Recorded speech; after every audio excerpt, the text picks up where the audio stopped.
Welcome to another episode of the Career Talks podcast. I'm your host. Each and every week, I bring you amazing people to provide actionable advice for your career and life. As always, I'm your host, Orlando Haynes. And before we get started, I want to make sure that you support the podcast as we continue to grow across 15 countries and more. So, super excited about the growth, the support. Please subscribe to Apple, Spotify, YouTube, Apple Music, whatever you want to go to, any podcast platform. So super excited for the support, but let's get ready to dive in. So I followed this young lady for about a year. I've noticed her content. And then a while ago, I put out a request for, who would you like to see on the podcast? And then a mutual friend, Miss Diana YK Chan, so shout out to her, said, hey, you should definitely talk to her, get her on the podcast. So revisited her content. I love what she did last year. We'll probably bring it up around the holiday season, which we talked about. But she is the founder of Career Bloom Coaching, hailing all the way from Hawaii, which is going to be amazing. But loving the topic tonight, Miss Theresa White. How are you, Theresa?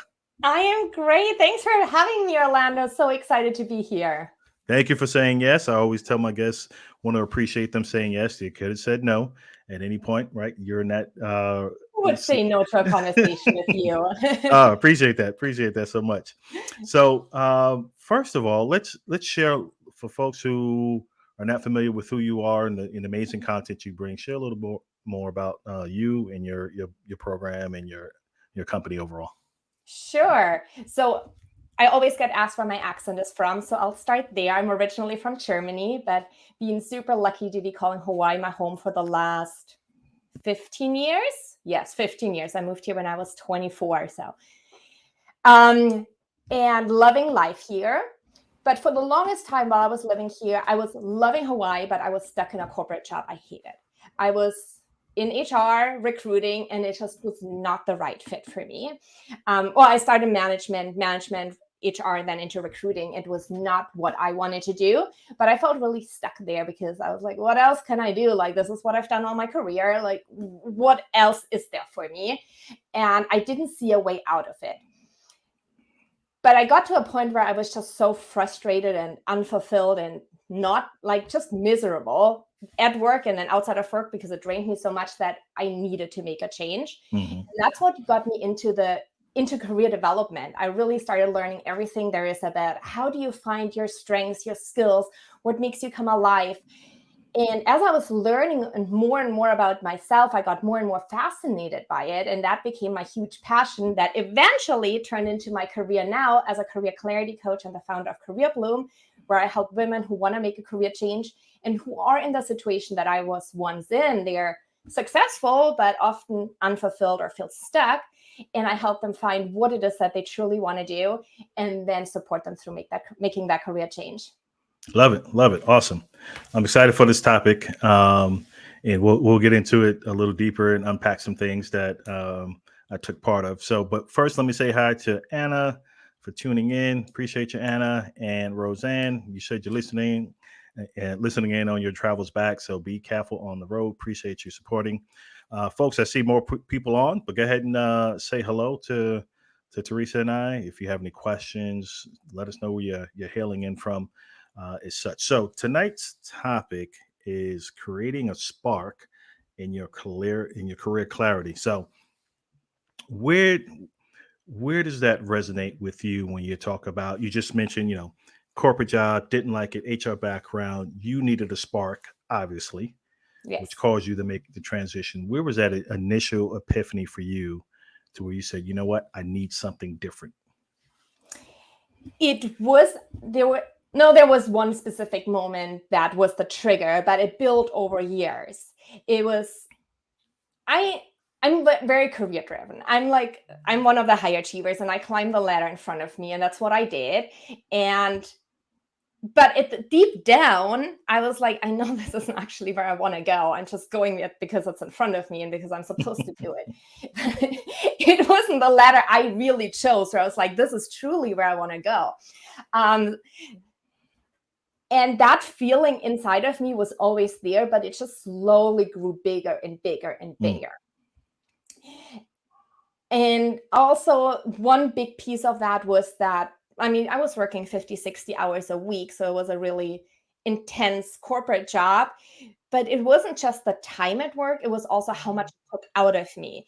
I didn't come home and feel like great about what work I did. I came home and I was so drained and exhausted that I didn't really have a life outside of work. And that was a big piece. And then that turning point really was when I was in a commission-based recruiting position, and I was doing really well. I was outperforming the previous person in my role by over 200%, which also made me earn a really good salary. Mm-hmm. Instead of getting any recognition for the work I did and the hard work I did, I just got a pay cut because they were like, "You're making too much money. We're gonna." Whoa. Yes, and there was no thank you and no nothing with that. And that was inside of me. I was like, okay, I already knew, I've known this for years that I'm not happy there, but this got to a point where my values just don't align with the company's values. And it wasn't just about the money, it was more so, if I would have gotten a thank you and a recognition and feel valued for the work I did, I could have lived with maybe the money, maybe. But it just felt like I wasn't valued there. That was what it came down to me. And that was the triggering point where I was like, okay, this is now it. But then you kind of it's like jumping off a cliff, like, okay, I'm leaving what I knew and what was familiar for so many years to, I don't know where I'm going next. And that got me into this deep dive into career development, and I fell in love with it. Love that. Love that story. So obviously a lot of folks who are listening can resonate with that, that corporate grind. I myself still work in the corporate space, so can definitely resonate with that for sure. So when you started to think, okay, there's something more, you were leaving something familiar that was paying well, but there was no recognition. So what are you seeing from your coaching clients? Are they looking at salary or more value? Because you mentioned the word value too. So what are you seeing there? And obviously for you, was that more important than the income at the point? It was like, I want to do something where I feel valued and in that, I love doing every day versus just, yes, I'm earning, I'm excelling, but this is, I'm not valued in space. That's such a great question, Orlando. And it is very true that with my clients, I see no one wants to take a pay cut. So I see a lot like, I want to at least stay where I am or go up a little bit. But the people I talk to, they're not the ones who are like, I want to make 100,000 more next year than I'm making right now. Way more important is to them the work-life balance, feeling valued, being aligned with their values, doing work that feels fulfilling and meaningful, and finding a job that has all of the ingredients they're looking for while staying at the same level or a little bit higher, because a lot of times with a career change comes a higher salary, is their ideal. So it's much more about feeling fulfilled, doing meaningful work, while obviously making enough money to have the lifestyle that you want. But that portion weighs really, really big, and the work-life balance as well. Awesome. So where was that spark? Let's talk about the spark, and then Let's talk about the spark. It's the play on words, but Yes. when we say spark, what does that mean to you? So the Sparketype, the spark comes from the Sparketype, which is an assessment developed by Jonathan Fields. It's a free assessment out there, so it takes 10 minutes about. And I'm a certified Sparketype advisor, but even before that, I was a huge fan from the assessment. It was kind of the moment in my life I took the assessment. I was like, whoa, like suddenly my life makes sense, and it explains so much. And I get that response with a lot of clients who take it. But it is developed by Jonathan Fields. It's very research based on 30 million data points. It had gone through a couple of different phases of development, and it's gotten to a point where 92% of people completing the assessment find their results very to extremely accurate, which makes it really stand out from other assessments. And the other piece about it is that it's not measuring what we're good at. It's measuring what makes us come alive. So that's where the word spark comes in. Like, what is that what is the work that you would love to do, even if no one would pay us for it? Mm-hmm. What is it just that gives us that feeling of fulfilling and meaningful and just aligning with who we are? And that's really the beauty of the assessment, that I haven't found any other assessment that taps into this piece of that spark.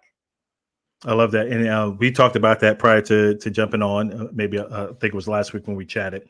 And that was the thing that for me was pretty cool. It like it touches your soul almost, Hick, right? It's like Yes. what really causes you to not also, spark and come alive, but like you said, if you didn't get paid, but you don't have to, you had no financial concerns and you just wanted to do this the rest of your life, what would that be?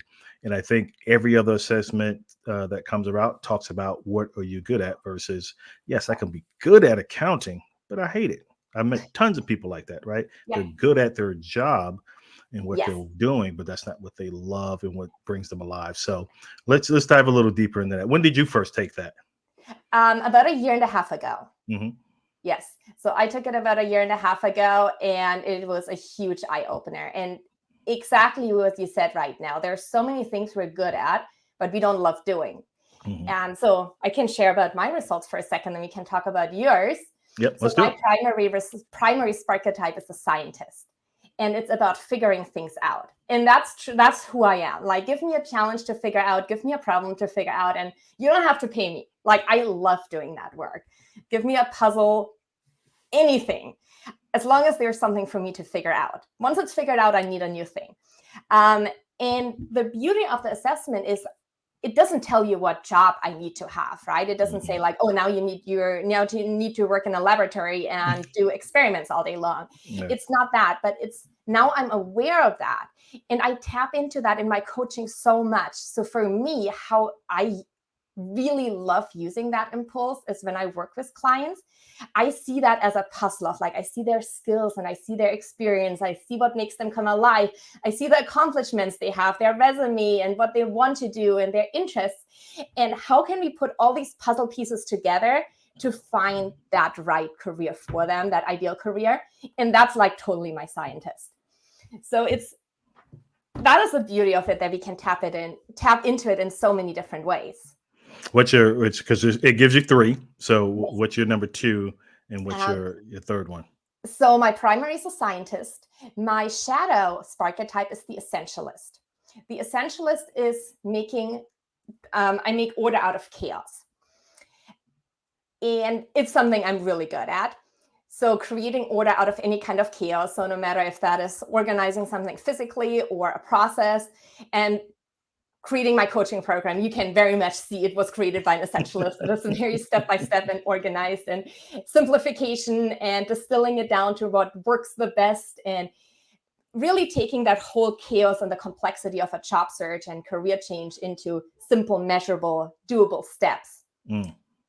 The interesting thing, and I will talk about it if that is true for you too, is that while we are really good often at doing the work of our Sparketype, we usually do it to do the work of our primary better, and not necessarily because it makes us come alive. So that creating order for me, I'm good at it and I can do it really well, and it's something I enjoy, but I don't love it the way I love solving problems. And I only create the order because it helps me to solve problems better. Love it. So we have scientist, essential, and then what's your anti? Anti-Sparketype is the advocate. That is giving voice and championing others. And now you might be like, wait, she doesn't care. And the beauty of the anti is, again, it's not something we're bad at. It never tells us what we're good or what we're bad at. It also doesn't tell us if we care or not care about something. I really care about the people that I work with. I really deeply care. But when also in my role in HR, I cared about my employees so much. But I tap into my primary to help them. So while someone who has the advocate as a primary it comes really easily for them to champion and advocating for others and shining the light on people that are underrepresented. For me, that would be a heavier lift. I can do it and I can do it well, but it would take more energy out of me. For me, it's much more natural to type into my scientist. So when I see there is an idea or people or a group that is underrepresented, I go immediately into my scientist and be like, how can we solve that? How can we figure this out? And that's how I tap into helping others. So that is a little bit of a background on the advocate. But for some people, that comes easy. You said that was called the after Advocate. So advocating advocate. for Okay. others. Yep. The advocate. Okay. Yep. Oh, okay. Got it. Got it. Awesome. Awesome. Yeah. So, yeah, we can dive into mine, and you can Yes. kind of give me some more advice and detail around that for sure. So your primary was the maker. Hmm. The maker is creating the idea of creation, right? I make ideas manifest, all about creating. And I would imagine that it makes you come alive when you can start with an idea and then turn that into something that exists in the world. Does that resonate with you? It does, and it doesn't have to be what I when I read through it. It doesn't have to be something physical, which No. I thought was phenomenal. So for me, it's right the idea of the podcast. Yes. It doesn't have to be the first thing, but to think about it and to say, you know what, I'm going to take an immediate action and do it. Then the books. I wrote books. There's the books. Then there was the planner. Now there's also additional in-person events. So all these things that come to mind, I'm like, and it's all in the same ecosystem of career development. And I'm like, absolutely. If I think of something and I can reach out and collaborate and get it off the ground, get people together, that's why I'm like, I'm moving, I'm progressing, Yes. and that's why I feel definitely more alive, and I'm not stagnant. I can see that. And your podcast is such a beautiful illustration of how you do that work. If you start with the idea of sharing career knowledge with the world, and then you're actually turning that idea into a reality. Hmm. Love it. Love it. Yeah. Let me see. Go And ahead. then your shadow was the advocate, and it's not hard. The advisor, sorry, your shadow was the advisor, and it's not hard to see that you enjoy coaching, mentoring, and advising, which is what the advisor is all about. It's about creating others through a process of discovery and growth. Did that resonate with you as well? Yeah, I think that is definitely a core thing for me. So, and I stay in my competence or excellence right there, my core excellence, which is, it is career development. I can talk about it all day, all year. Yeah. And so when I'm in a conversation, even in the corporate space or in my business, and I'm going out speaking events, et cetera, whether it's in person or online, I'm all about, once you've had an interaction with me about conversation, you're walking away with some tip or advice. So that's the goal. I want to give you one nugget that you can be like, oh wow, that works, let me go try it.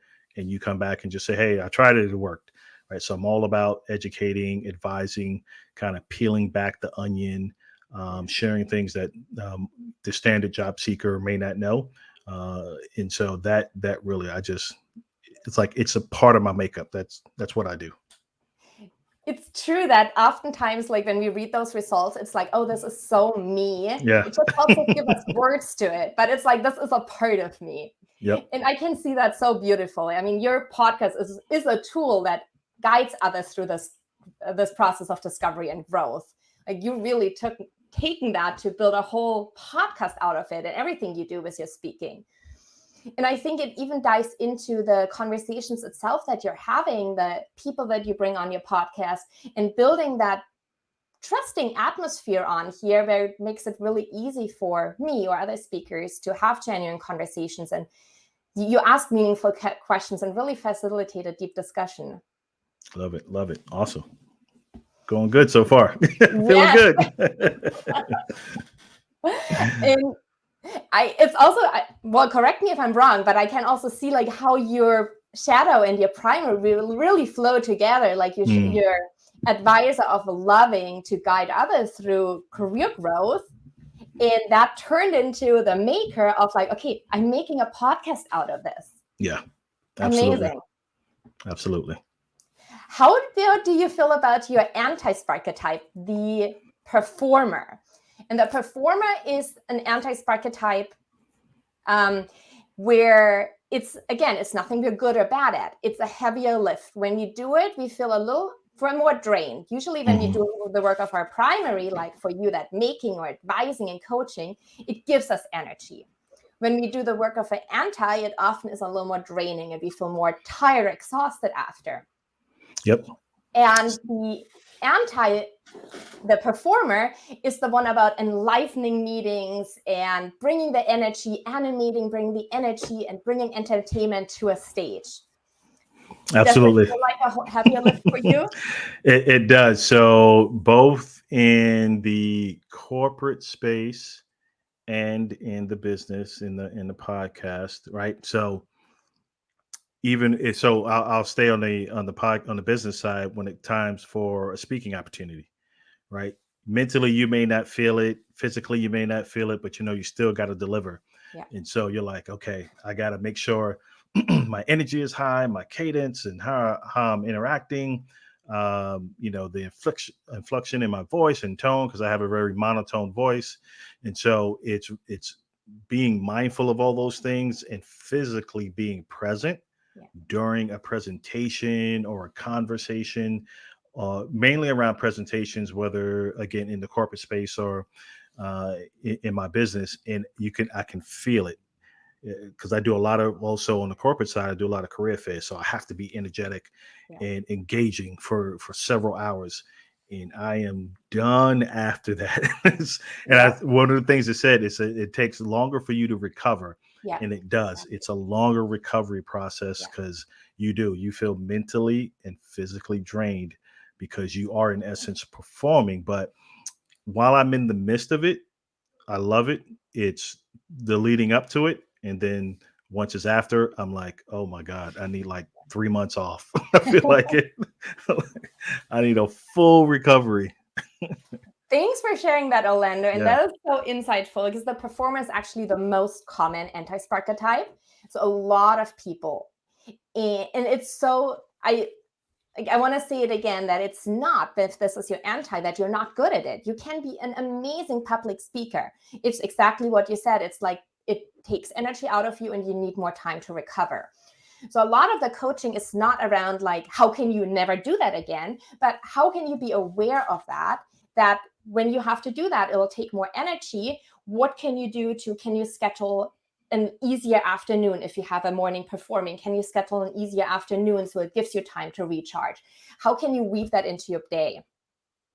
I love that. So when you took it and you started to learn your three, where did it spark for you? Not to overuse the word, but where you said, okay, I need to start coaching. Because you could, right, like you said, it doesn't talk about a career path. It just talks about what sparks you, what gets you alive. What chose you to do career coaching? Was it simply your HR background? It slowly evolved from that. Yes. So once I left my HR role, and you might relate to that when you're in recruiting and HR, you have a lot of people reaching out to you with questions or for guidance. And it seems to be the natural thing to do is to help others. And I always enjoy doing that. And then I was like, okay, I'm really interested in the career coaching space. And then I was working with my first 2 clients, and they both were at that moment where they're like, I had the background as recruiting. I was like, you come to me, tell me you want to get that job. I will work with you, build your resume, your job search strategy. We're going to get you into that. But they both came to me and were like, I don't know what else I want to do.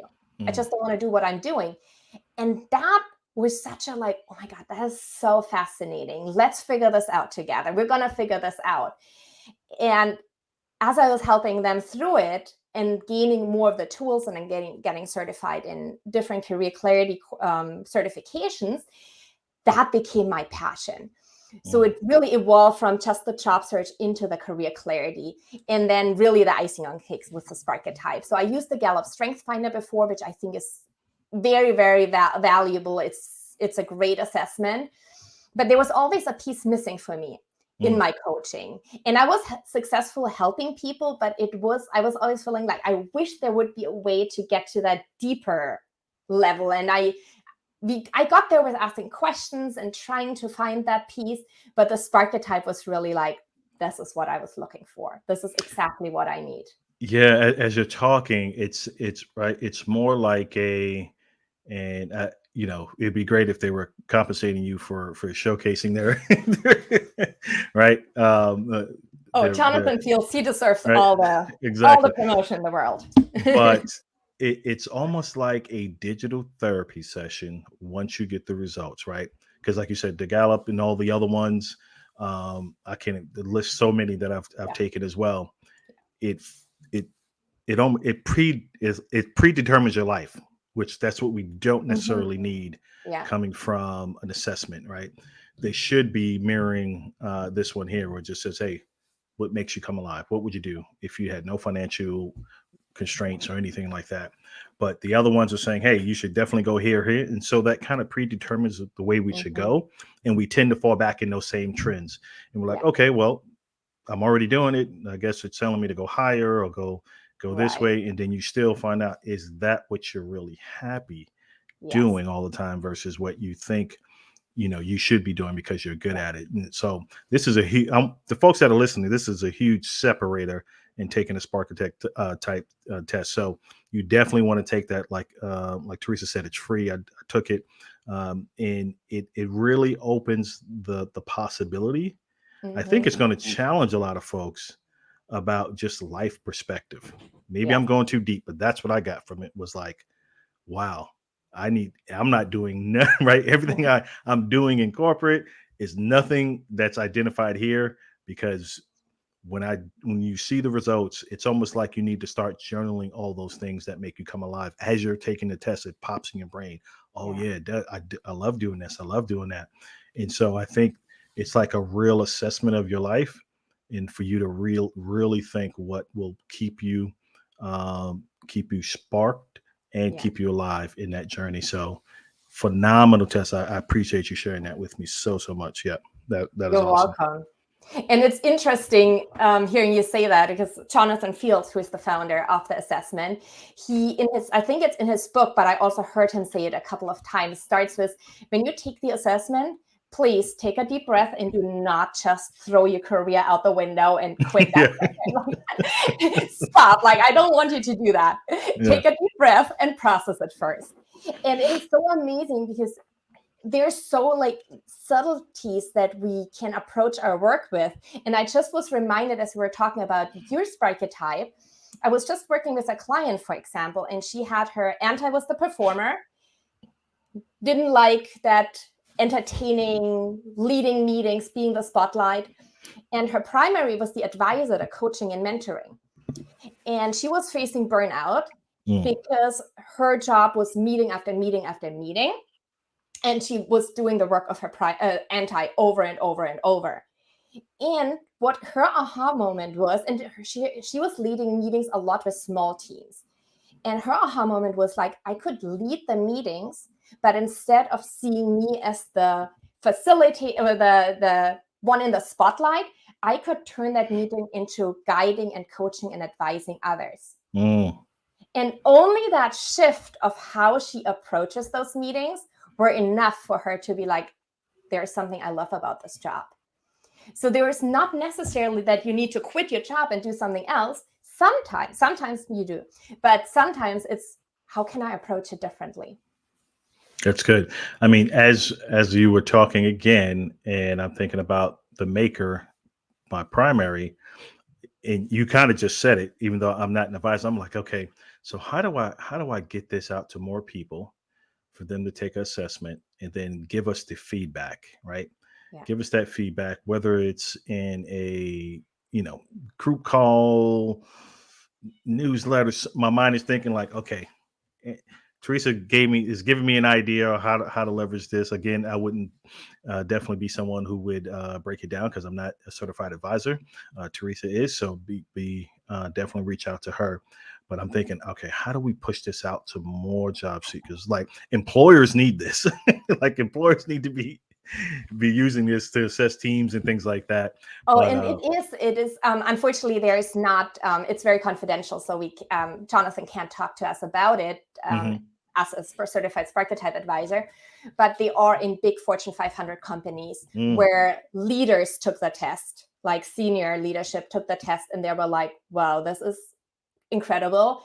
I need the whole organization to take the test, and we need to rearrange work. So everyone in the company, and like for me, that is mind blowing to think if you have a company where everyone does work that involves a lot of the your employees are going to be drained and it's a heavy lift for them. If we could shift that and have everyone do something that makes them come alive, like how would the performance of the company would just be, it's just mind blowing what's possible. And this is what they're working on. And I like my long-term goal is to get more involved in that because it's so fascinating to me. That's a game changer, life changer, industry changer, performance. Like I made a post a while ago. It was just said, hey, what if there was a way we can assess, what we do 6 months into a year and say, hey, these are the pieces I don't like, and these are the pieces I do like, and then come to find out the assessment is very, very similar to that. Thinking along the same ways, like, what do I love about my job that makes me come alive? And you may find out, like you said earlier, it's not being in corporate. It may be an entrepreneur. Yeah. You don't go do that. Nothing wrong with that. Or you can do both. Or right. So, but it's really giving you that chance to say and realign your duties to be more productive and be more happy, especially in corporate America. Like I wish, and if you get more information on studies and what's coming out of that, I would love, like, that would be great for corporate America to adopt and be able to cross functional and like, okay, let's switch this, let's switch that, boom, and we see productivity, longevity, retention with employees go up. So I think that's amazing. Yeah. It is a new assessment, but this is all in the works. So yeah, I'm thinking there's a lot more to come, and we'll see a lot more, and it's spreading pretty quickly as people discover it. But it's still the new kid on the block. Yeah, I think this is going to sweep. It's going to take some while, but I think people will get more benefit out of this. Yeah, for sure. I agree. Absolutely. So when you're talking do you give all your clients this to take initially? Yes. Okay. Yes, that's where we start the career clarity process. Are you seeing any common themes amongst that may stand out as a primary or anti? No. So for example, the most common, I mean, I have the numbers actually somewhere in front of me in my book, in the Spark book, but there's numbers of what percentage fall into what percentage have this certain one as a primary. And the most common primary is the maven, who is I love to learn. So those are the people who just love to learn. They just, for no other reason than to soak up knowledge. That's the most common one. And then the most common anti is the performer, which is really interesting because I think is it the second biggest fear of humanity is public speaking next to death. So it really is interesting that the performer is really like aligns with that. But even though, for example, if I work with 10 different clients and they're all mavens, they all love to learn, it plays out so differently for each of them. It doesn't mean that they're actually anything alike. There is someone who just really loves to dive into a deep topic, really, really deep. And then there's others who just want to know everything and go really broad. And then there's all these different topics they can get into. So even if you have two people with the same Sparketype, it is still very individual and how it plays out to you. Like if you would talk to another maker, you would be like, you would find that there's something in common, but there's also a lot of differences in how it actually plays out for you. See, and that's why I'm thinking you need to build a community around this somehow. This community. There is this. It's the Sparketype. It's the Sparketype endeavors, and there's a list of, I think it's still less than 100 Sparketype advisors that I'm included in. It's a very small community, but it is growing. It is growing, and there's lots of resources becoming available. So yeah, this is definitely cool for sure. So when you're out from a coaching perspective, and you said because it can people can unravel and like, I don't know what I want to do next, but I know what I don't love, and this is telling me, I come alive, or I'm finding out from the assessment I come alive with this and that. doing this or this and that. What kind of conversations then are you having? Because now we're talking about a complete career transition potentially, both in function and industry. So, which is two of the toughest things to handle. You Yeah. say if you're an accountant now, you want to do whatever, you want to bake cakes or whatever it is, right? You want to be in Yeah. culinary.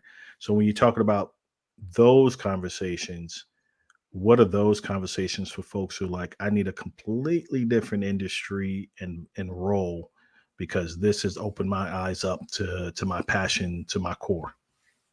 So where I usually start is having a conversation of when have you done the work of your primary Sparketype?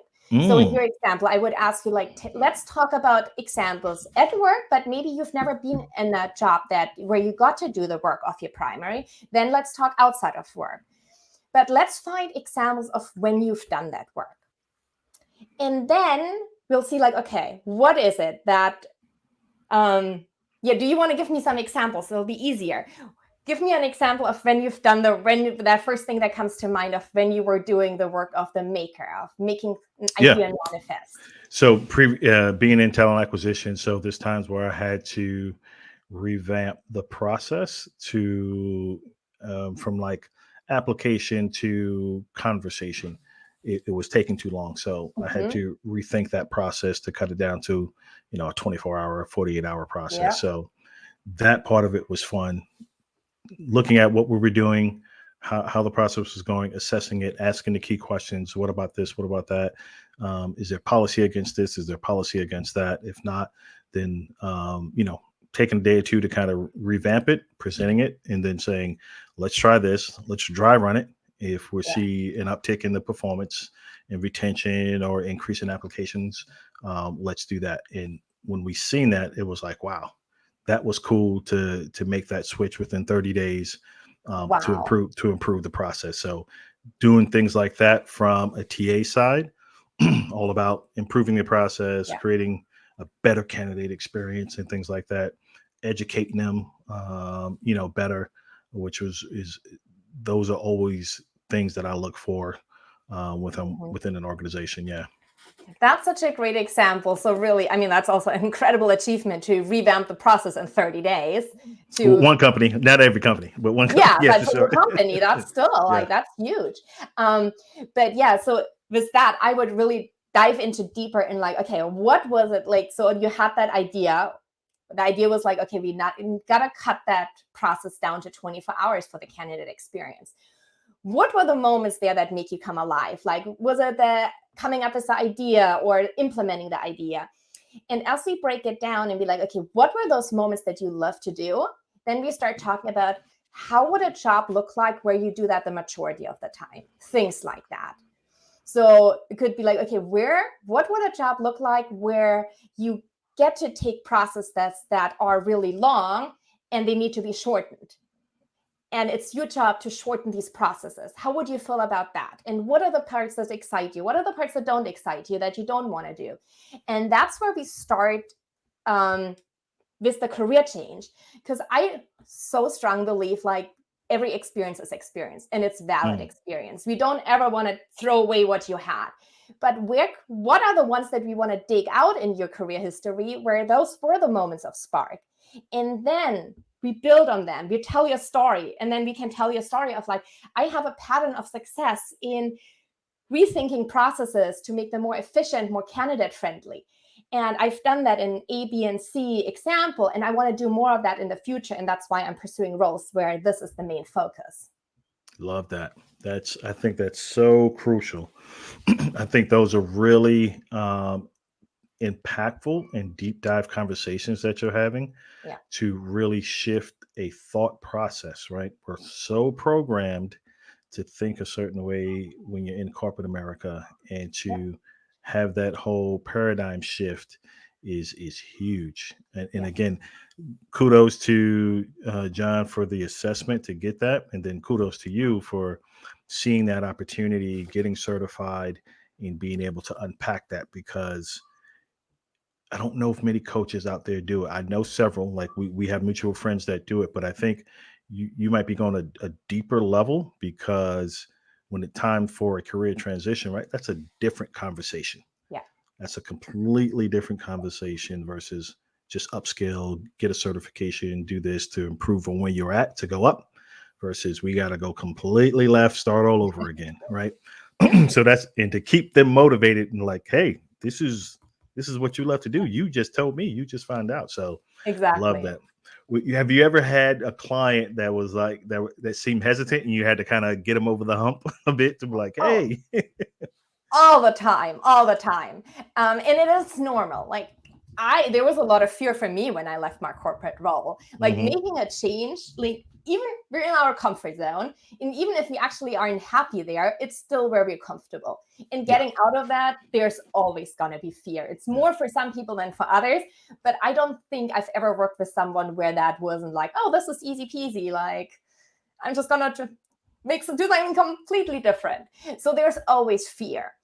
And I think a big portion of it is when we draw the moment. So actually, I had a conversation with a client this morning, and we were talking a lot about imposter syndrome. Mm.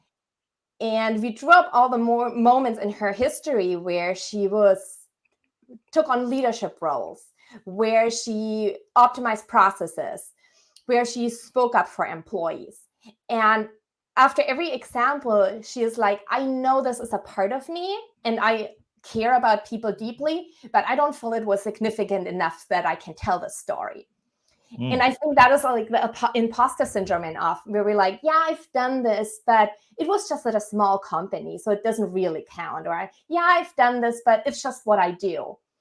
And that is a process of going from it's just something I did and it doesn't matter to like seeing like, no, this is actually an accomplishment and it is okay for me to talk about it. It is okay for me to share that with the world. I'm not making something up. I'm talking about something I truly did, but I can own that accomplishment.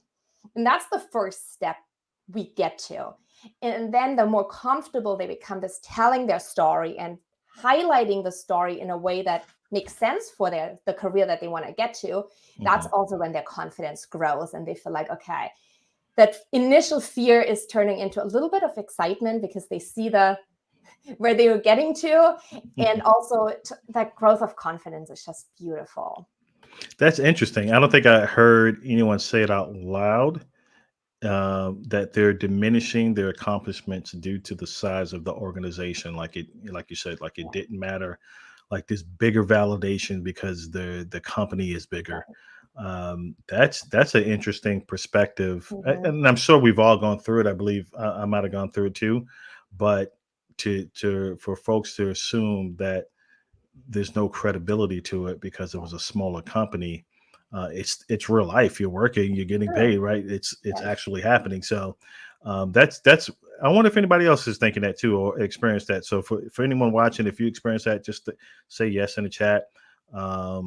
If you've experienced, and let me clarify again, if you experienced, improving a process, doing something well in a previous career, but it was a smaller company, and you were like, it's the company was only 500 people or 3,000 people versus, you know, larger companies today. Like because you done it in a large company, it makes a bigger impact. Yeah. Not always the case. No, I mean, not at all. True. Yeah. I mean, even No. when we look at startups and they Yep. have 50 employees, that can have a bigger impact than you can have at a company that has 30,000 employees. Hmm. Yeah, there's so much to talk about that, but yeah, no, I find people always find a way to minimize their accomplishments. A lot of people, if it's the company size, just because it's what they did, it wasn't. There's always a just to it. So whenever that just is happening, I listen up, be like, is that really just you just did that, or is that you actually did that? I know. Yeah, I don't even know what that means. I just did. Okay. yeah, You actually did it. Yeah. you If you did it. just walked across the street, you walked across the street, right? Exactly. So we Exactly. got Sonia saying yes, Don saying yes, appreciate you. Uh, oh, so Inez had an earlier question, but Anna threw in the link to the Spark. Yeah, so Awesome. Inez, if you take that, absolutely share with both Teresa and I Please do. your primary, your shadow, and your anti.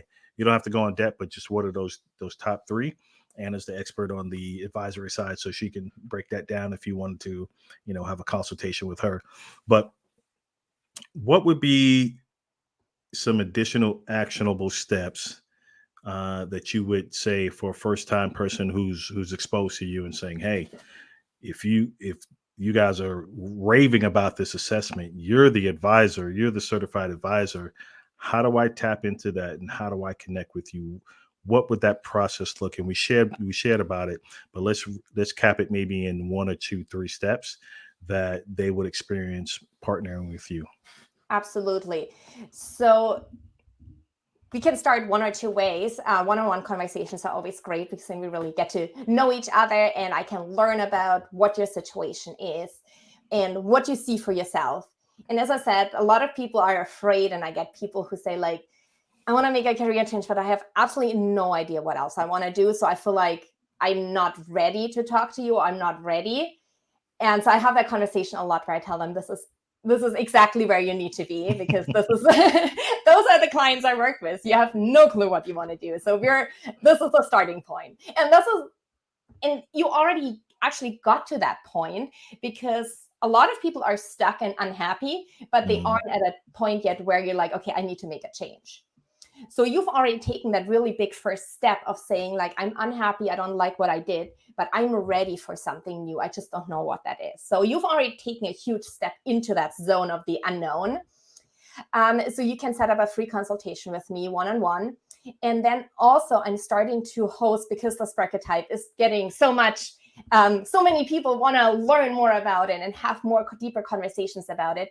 I'm hosting a monthly free workshop on having a sparked conversation, which is the initial dive into the Sparketype, a little bit of what we touched on today. So I'm hosting the next free workshop on, I think, October, in 10 days. What is this? 7, 8, 9, 10. I think on the 21st. March 21st of March. Okay.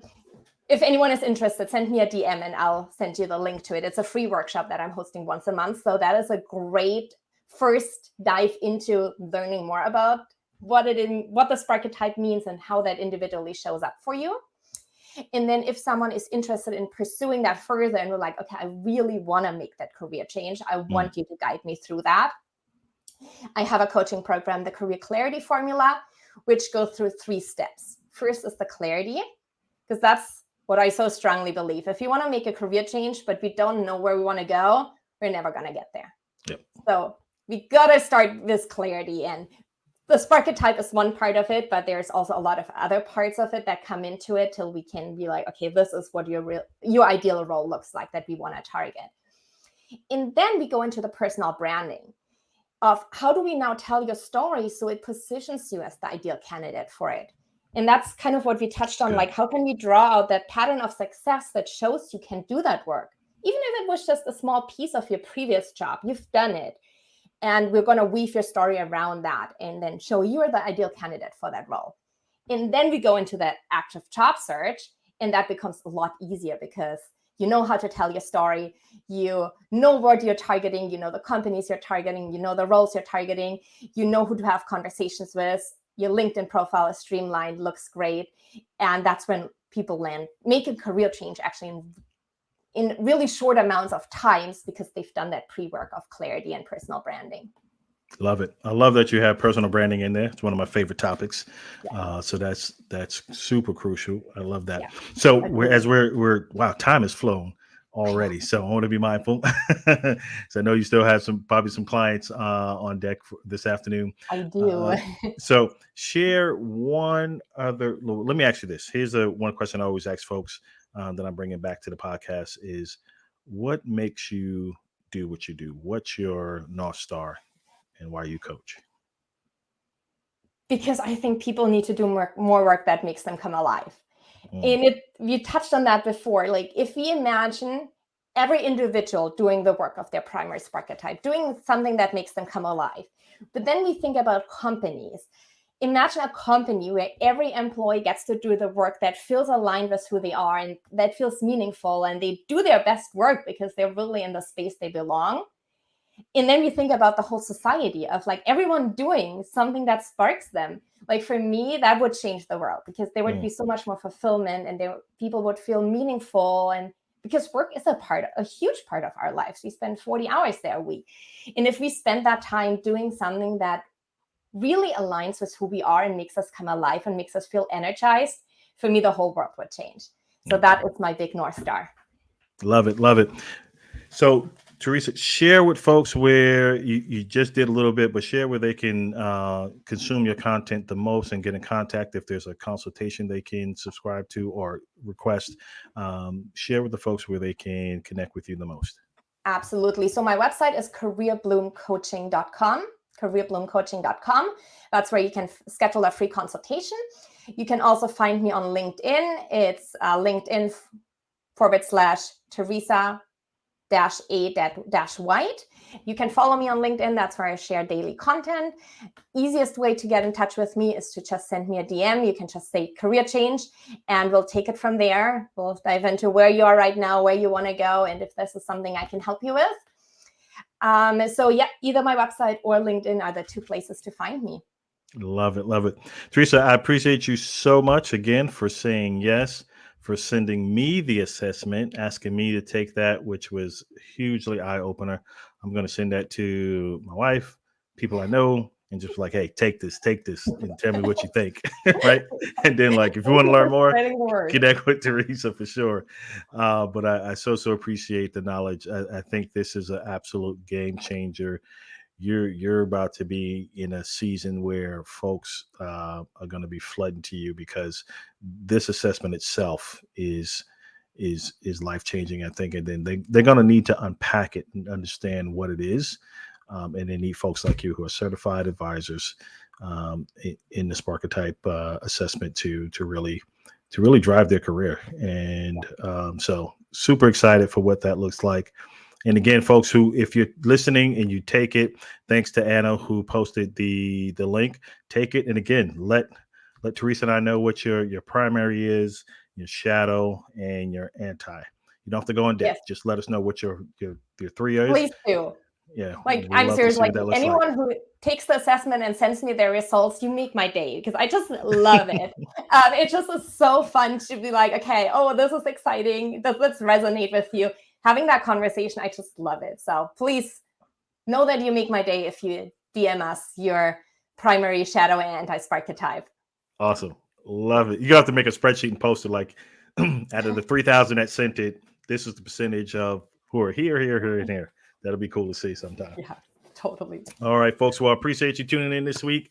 Continue to support the podcast, subscribe, follow Theresa, take the assessment, impact, and change your life. We'll see you next week, folks. Thank you so much, Orlando. It was so great to be here. Absolutely.